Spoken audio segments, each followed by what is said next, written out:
Hi all, today I'm going to be talking about sleep disturbances and insomnia because I've actually got a question on it from one of my followers, and I realized I never made a video on it before, even though it's such a big struggle in my own recovery. So yeah, that's what I'm going to get to now.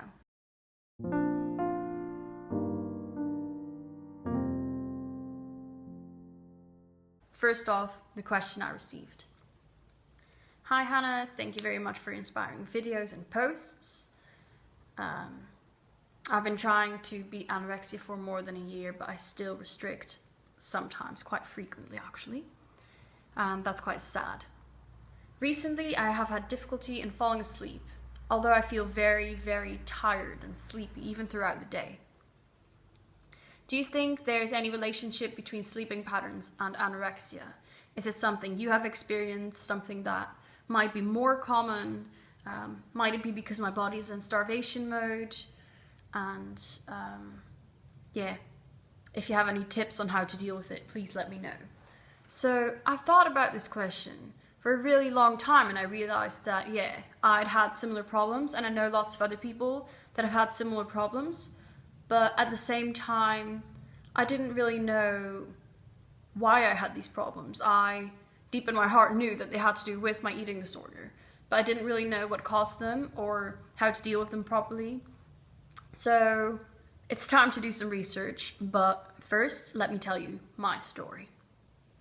Throughout most of my eating disorder and throughout most of my recovery, my sleeping was sort of a roller coaster.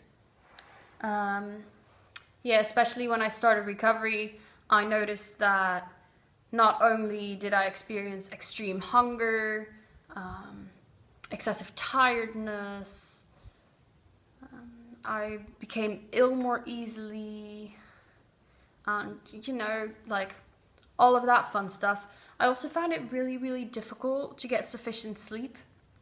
I would go to bed and just lie awake for an hour, 2 hours, 3 hours. Sometimes I'd just get back up because I'd be so frustrated and just start doing something else and come back later when I actually couldn't keep my eyes open anymore. So usually when I was in bed, I would just be overthinking things, worrying, wondering if I was doing recovery right, what I'd have for breakfast the next day, just really stupid things really, but they would keep me up, and it was really difficult for me to fall asleep. So that's actually how I got into meditation. Throughout my recovery, throughout my relapse, throughout my recovery from my relapse, I continued having struggles with sleeping. And then even when I considered myself more or less recovered, I still had some issues. And yeah, that only got better with time and with learning to relax a bit more in the evening, and with some of the tips I'm going to get to later. But even then, I did have some struggles last year when I moved back to my university flat. I fell asleep pretty much immediately, but then in the middle of the night, well, I think it was at 3:30 exactly every night, I would wake up sort of in a panic, and that was quite creepy. And it happened every single night until my boyfriend moved in with me, I think. And that's when it stopped. And even now when I sleep on my own, I no longer have that problem. But that was a major issue for me, and I don't know if that was still linked to my past eating disorder, or if it was just sort of something random that popped up, or, if maybe the house was haunted or something like that. Anyway, I have left these struggles behind me now. I sleep quite well, I sleep sufficiently, I feel revived. But yeah, I'm still not sure how the eating disorder was linked to my insomnia. And that is what I'm going to be researching for you today. And I will get back to you once I know the answers. Stay tuned.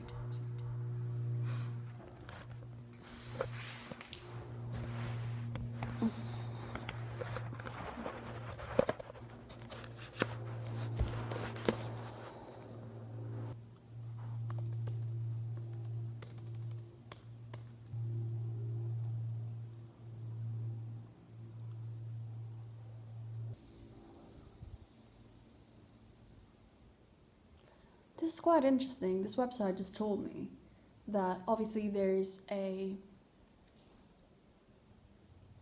two-way link between anxiety and sleeplessness. And I'd only always thought of it as a one-way thing, where my anxiety prevented me from sleeping, but obviously also, if you don't get enough sleep, you get more anxious.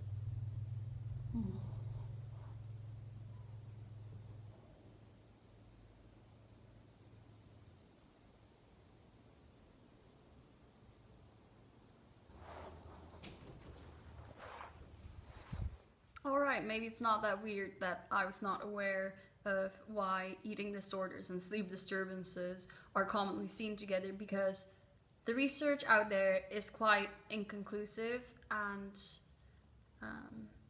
yeah, there's just not any research that consistently supports the same theory, but there are several theories out there. So one of the theories is that weight fluctuations, so gaining and losing weight, disrupts appetite regulating hormones, and that this disturbs sleep somehow.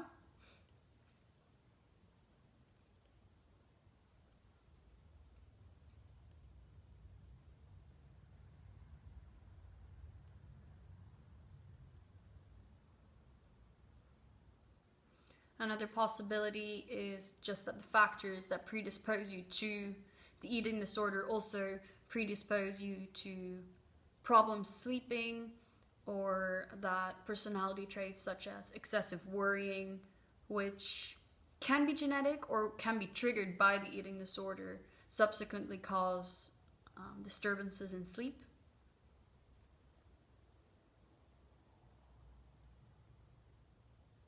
And lastly, during recovery, your body is literally rebuilding itself. So organs, muscles, tissues, hormones, and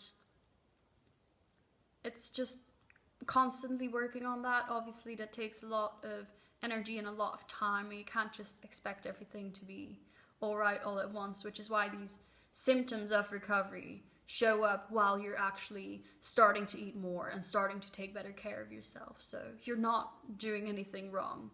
It's just the damage that you have done before is slowly becoming undone now.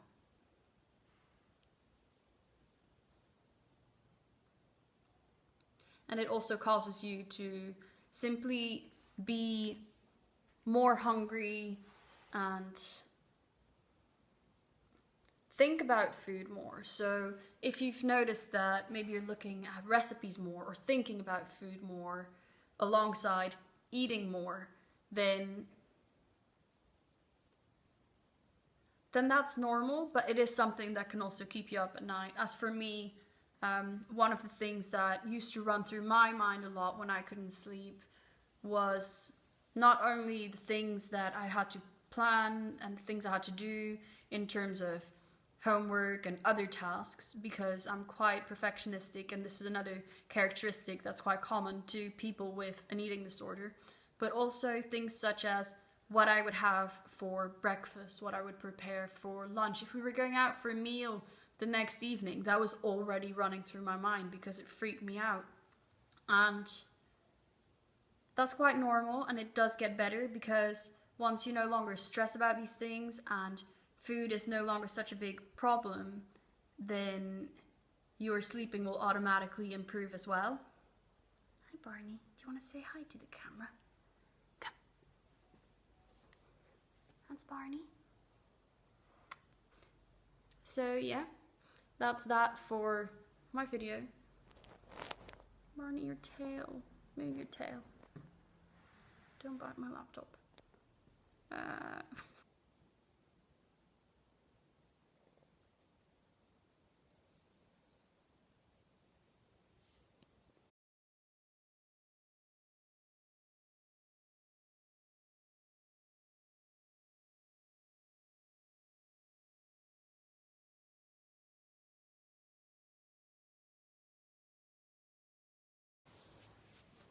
So I hope that gave you some more insights. Now onto the tips. As for me, I think the most important one is to just focus on recovery, because ultimately, once you are recovered from your eating disorder, many of the problems that you're struggling with now will sort of dissipate on their own. So even though recovery itself is a really difficult process where all these problems start to crop up and make it really difficult to stick with your intentions, it really is the most important thing, because your sleeplessness as well as many of the other symptoms will just disappear on their own. Also, and this sort of links in, always eat enough and never go to bed hungry, because this could be keeping you up, whether because you're worried about it or just because your body knows that it's not getting enough and it should be getting more from you. So eat enough, never go to bed hungry. And also, even if you do think you've had enough, if you wake up in the middle of the night and you're hungry, just go down, make yourself a sandwich. Because I know for me, if I get hungry at night and I don't have anything to eat, there's no way I'm going back to bed. Then there's also some of the tips that you might have read elsewhere, but what's really important for me is to keep my room really dark. If my room isn't dark, or if there's light shining through the curtains or underneath the door, that will certainly wake me up at night or in the morning, preventing me from getting my full night's sleep. So if you don't have a dark room, then maybe wear an eye mask. Or as for other issues, if you're living in a student house and it's really loud, wear earplugs, because honestly, having sufficient sleep does a lot for your mental state and just how energized and how good you feel the next day, and that's really important. Also, I think it's really good to have a bit of an evening routine. Preferably don't use your laptop in the evening. I am guilty of still using my laptop in the evening, but there's loads of programs that sort of darken your screen before you go to bed. So I use f.lux, and it sort of changes the color of my screen before I go to bed, so I'm not exposed to the same lights that might later disturb my sleep.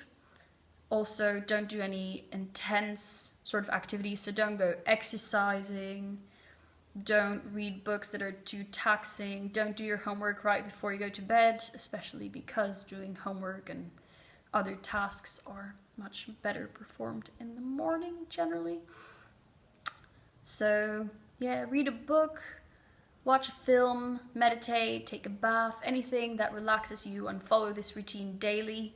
I also like to have a warm cup of milk in the evening or a cup of tea, and it just signals to my brain that I'm about to go to bed, and it just gets me in that right state of mind to go to bed and to sleep well. For me, what's also really important is to have my room temperature really cold, so I will always, even in winter, have my window open. If it is really cold in the room, if it's too cold, then I'll just have warmer bed sheets or warmer pajamas, but I do really value some cool, fresh air, and that makes my bed all the more cozy, really. So I hope that helped you sort of understand this whole phenomenon a bit better, and it gave you some tips to try out. If there's any other struggles you have during your recovery and any other tips you might have for others, then do leave those in the comment section below. Let me know what other videos you'd like to see coming up, and I will see you again next Friday, as my videos are now again regular every week on Friday at 1 o'clock. So I will see you soon.